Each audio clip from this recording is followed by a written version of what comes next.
ಆತ್ಮೀಯ H16 news ಅರ್ಥಾತ್ ಹೇ ಸೀತಾರಾಮ್ ನ್ಯೂಸ್ಗೆ ತಮ್ಮನ್ನು ಸ್ವಾಗತಿಸುತ್ತಾ ನಾನು ಎಂ.ಐ. ಅಥವಾ ಮಲ್ಲಪ್ಪ ಜೊತೆ ಅವರು ವಿಶೇಷವಾಗಿ ಇವತ್ತು ಒಂದು ಸ್ಟೇಟ್ಮೆಂಟನ್ನು ನೋಡ್ಕೊಂಡು ಮುಂದೆ ಹೋಗುವಂಥದ್ದು.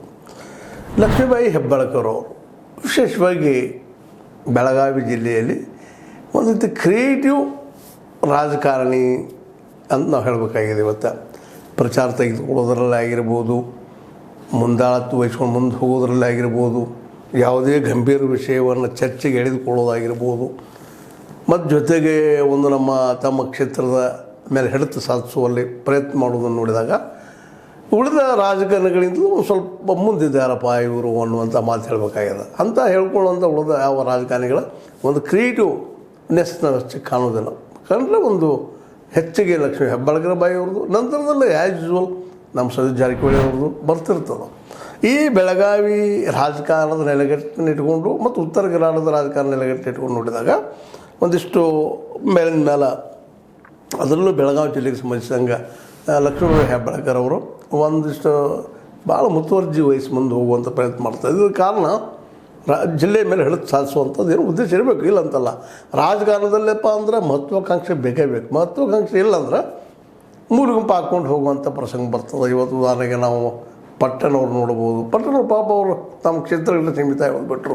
ಹಾಗೆ ನಮ್ಮ ಶಿವಾನಂದ ಕೌಜುರಿ ಅವ್ರ ಮಗ ಮಾಂತೇಶ್ ಕೌಜುರಿಗೆ ಅವರು ಇಂಥ ಕೆಲವೊಂದಿಷ್ಟು ಜನರು ನೋಡಿದಾಗ ಸಹಜವಾಗಿ ಇವರು ಮಹತ್ವಾಕಾಂಕ್ಷೆ ಅವರು ಅಲ್ಲಪ್ಪ, ಶಾಸಕ ಆಗಬೇಕು, ಸಾಗಪ್ಪ, ನಮ್ಮ ಜೀವನ ಸಾರ್ಥಕ್ಯ ಆಯ್ತು ಅನ್ನುವಂಥ ಭಾವಲ್ಲಿ ನಾವು ನೋಡ್ತೀವಿ. ಆದರೆ ಇಲ್ಲಿ ನಮ್ಮ ಹೆಬ್ಬಾಳ್ಕರ್ ಬಾಯಿಯವರು ನಿಧಾನಕ್ಕೆ ಪಂಚಮಸಾಲಿ ಮೀಸಲಾತಿ ಇದರಲ್ಲಿ ಮುಖ್ಯವಾಗಿ ಯತ್ನಾಳ್ ರೈತರ ಲಾಭ ಭಾಳ ಮಾಡ್ಕೊಂಡ್ರು ಅಂತ ಹೇಳ್ಬೇಕಾಗ್ಯದ.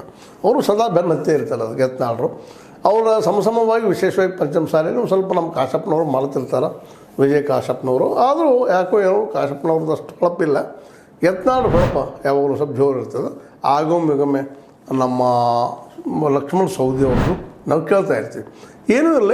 ಈಗ ನಮ್ಮ ಲಕ್ಷ್ಮೀಬಾಯಿ ಹೆಬ್ಬಾಳ್ಕರ್ ಅವರು ಒಂದು ಮಾತು ಮಾತಾಡ್ತಾರೆ, ಇತ್ತೀಚೆಗೆ ಹೇಳಿದಂಥದ್ದು, ಪಂಚಮಸಾಲಿ ಮೀಸಲಾತಿಗೆ ಕಾನೂನು ಚೌಕಟ್ಟಿನಲ್ಲಿ ಹೋರಾಟ ಮಾಡೋಣ, ಕಾನೂನು ಚೌಕಟ್ಟಿನಾಗ ಹೋಗೋಣ, ಅದು ಬಿಟ್ಟಿಲ್ಲ ಅನ್ನುವಂಥ ಮಾತನ್ನು, ಜೊತೆಗೆ ಪ್ರಚೋದನಾತ್ಮಕ ಹೋರಾಟ ಮಾಡುವುದು ಬೇಡ.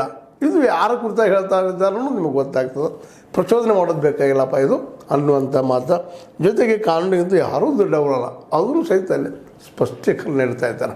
ಕಾನೂನು ಮುಂದೆ, ಸಂವಿಧಾನ ಮುಂದೆ